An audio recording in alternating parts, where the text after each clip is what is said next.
Alors, une petite précision, une petite intervention pour vous rappeler que Ciné-Alma, c'est un festival en présentiel avec beaucoup de films, de réalisateurs, d'acteurs qui viennent discuter, présenter leurs films, mais nous avons aussi des contacts visio en direct, notamment pour ce soir, par exemple, le film de Backstage de Afif Ben Mahmoud et Khalil Ben Kiran, qui est une collaboration tuniso-marocaine.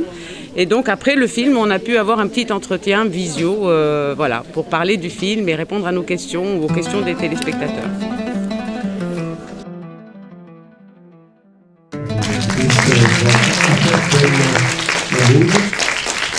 Et le deuxième côté de vous, c'est Khalil Ben Kiran, le co-réalisateur.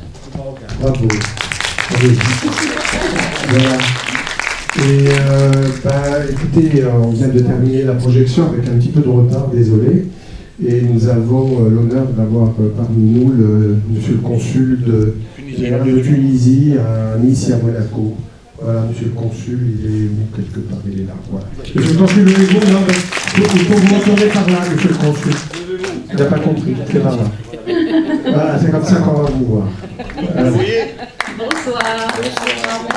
Bon, on a un petit quart d'heure pour échanger avec vous. Je laisse la parole tout de suite à Boussaïna, qui va vous poser quelques questions, et également Hubert. Merci encore d'avoir accepté. Et la salle qui va vous parler, et la salle, bien sûr. Et on avait le plaisir de vous avoir parmi nous, mais je crois que c'était impossible. Mais merci pour cette initiative, on est très content d'être là, sans d'être là. Bonsoir, merci pour ce film un peu magique, un peu surprenant. Et ma première question, c'est d'où vous est venue l'idée de ce film assez extraordinaire? J'ai du mal à parler sans regarder. Oui, exactement. Le film, l'idée, j'ai commencé ma carrière artistique en tant que danseuse, puis par la suite actrice de théâtre, et donc la scène, l'art vivant d'une manière générale, c'est quelque chose qui m'est très cher. Par la suite, j'ai fait mon parcours dans le cinéma, j'ai adoré le cinéma aussi, en tant qu'actrice par la suite, en tant que productrice et en tant que réalisatrice, j'avais fait 3 courts-métrages.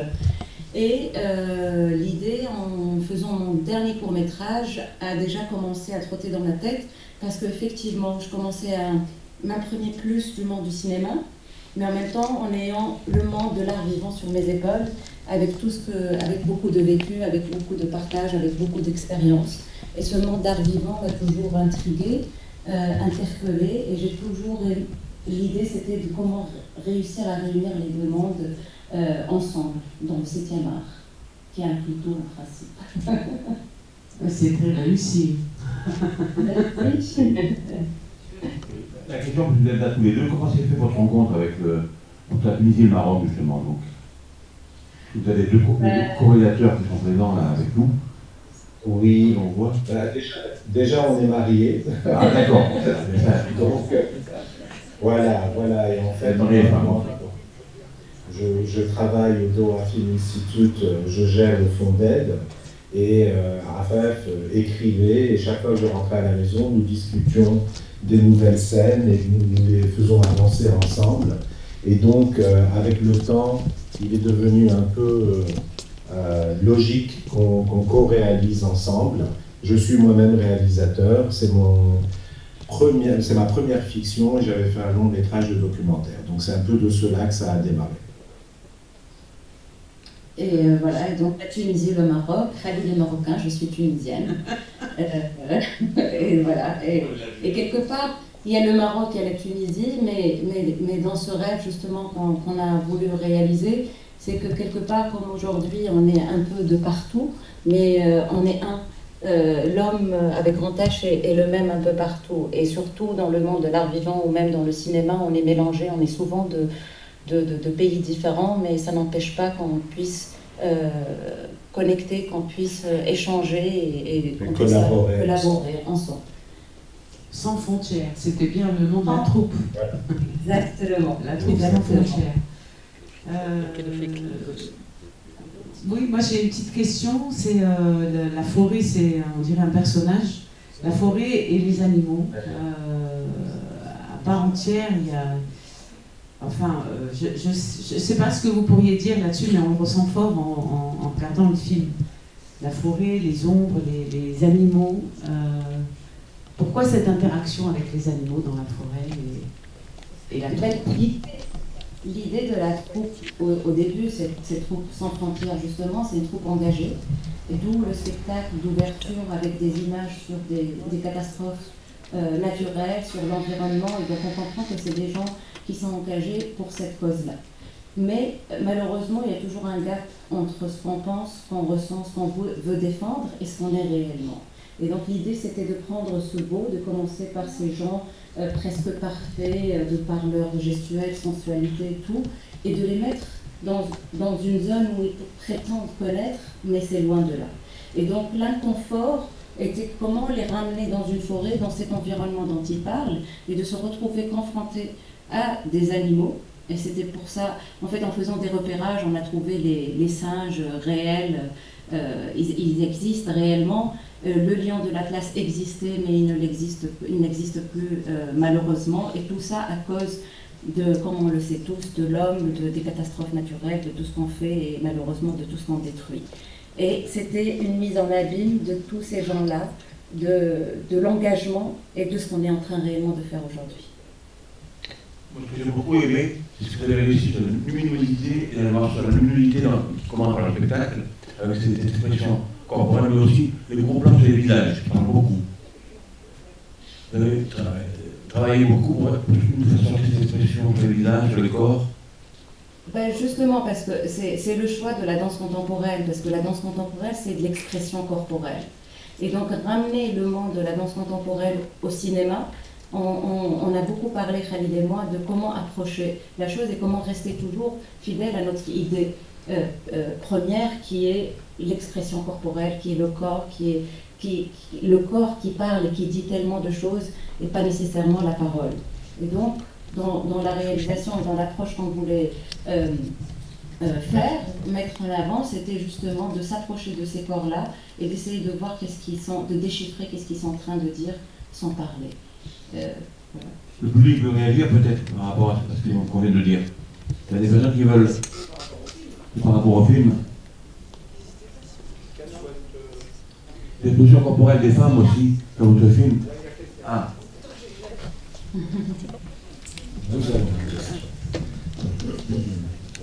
Non, c'était pas une question, c'était juste dire merci pour cette balade féerique, magique, ces portraits magnifiques, je les ai tous trouvés très beaux, et surtout cette douceur qui transparaît dans les gestes, dans tout. Donc c'était une vraie balade magique. Merci. Merci beaucoup. Merci. Et l'idée était aussi de continuer la danse avec les corps et avec la caméra en dehors de la scène de spectacle. Et pour cela, nous avons passé pas mal de temps à discuter avec le chorégraphe Sidi Larbi Cherkaoui, qui nous a dit dès le départ qu'il n'avait jamais vu encore la danse traitée comme il le fallait au cinéma. D'où tout ce travail et cette réflexion sur la caméra et le côté artistique du film. Vous avez réussi à nous transmettre une belle poésie. Comme elle dit, il y a plein de douceur, dans ce monde on en a besoin, dans le monde dans lequel on vit. Il y a plein de douceur, il y a plein de choses qui sortent, des sentiments très forts que l'on voit dans le visage des personnages de la troupe. Moi, ce qui m'a impressionné, c'est la danse aussi, au moment dans la forêt où on passe du noir, de la nuit, de la marche, et le triptyque, entre guillemets, avec la jeune qui sur l'arbre, cette danse qui est faite qui commence avec un personnage et qui se termine avec un autre, c'est assez exceptionnel, je trouvais. Voilà, je voulais vous le dire. Merci beaucoup. Merci. Moi, j'ai une question sur le personnage absent qui a disparu en Syrie. Et ça m'a intriguée. L'idée qui est absent tout en étant très présent. Au milieu des personnages, on sent que c'est une espèce de famille. il y a des interactions entre toute la troupe, les gens de la troupe, mais là, il y a un absent très présent, c'est très intriguant en fait. Vous n'en dites pas beaucoup dans le film. Et voilà, pourquoi? Dès le début, l'idée c'était de mettre ces gens-là et de mettre en place le doute. C'est-à-dire, si vous avez bien vu, mais dès le départ, on a le spectacle, mais on ne voit jamais les spectateurs. On les entend applaudir, mais on ne les voit jamais. Ils sont présents, et pourtant. Et en même temps, comme on voulait traiter cette histoire de ces deux femmes-là, donc Raïda et Nawel, ce qui l'a empêché de remonter sur scène, de danser, c'est cet absent-là qui est très présent, c'est cet homme-là. Et on voulait réellement dealer avec le kidnapping, l'absence. Parce qu'on peut faire le deuil pour quelqu'un qui est mort, mais on ne peut pas faire le deuil pour quelqu'un qui est peut-être encore en vie. Et c'est pour ça qu'on voulait qu'il soit enlevé, on ne sait pas s'il est encore là ou pas. Et en même temps, c'est comment vivre, c'est-à-dire que tout ce voyage initiatique, toute cette introspective que nos personnages font à travers ce voyage, à travers la forêt, qui les ensorcelle et qui les laisse finalement parler et laisser sortir ce qu'ils n'osent plus dire. C'était très important pour nous de créer aussi un personnage qui lui aussi n'est pas absent. Il est absent, mais il n'est pas absent. Oui, c'est pas ça. D'accord. Peut-être ma dernière question. Est-ce que vous avez d'autres projets? Oui, toujours. Ensemble, c'est pas vraiment d'ailleurs. Moi j'ai un film que j'avais tourné il y a un moment, que je suis en train de reprendre petit à petit et qui va peut-être voir le jour l'an prochain. Autrement, Afaf qui... Que j'ai commencé à écrire le prochain, et toujours entre le rêve et la réalité. C'est ce fil qui est entre ces deux mondes-là qui m'intrigue et qui m'anime. Et donc, je suis en pleine cogitation et avec beaucoup de papier autour, voilà. Et de notes. Par conséquent, on pourra peut-être vous revoir chez nous. Donc. On l'espère. En présentiel. Le film de test se passera en Tunisie ou au Maroc? Le backstage? Le backstage, backstage, oui. Le prochain film. Votre prochain film qui est pratiquement terminé se déroule où? Il se déroule entre le Maroc et les États-Unis. C'est un enregistrement d'albums de musique traditionnelle revisité pour le dance floor. Donc, on est content. Oula, voilà, vous m'intéressez. Et après, son prochain film se passera en...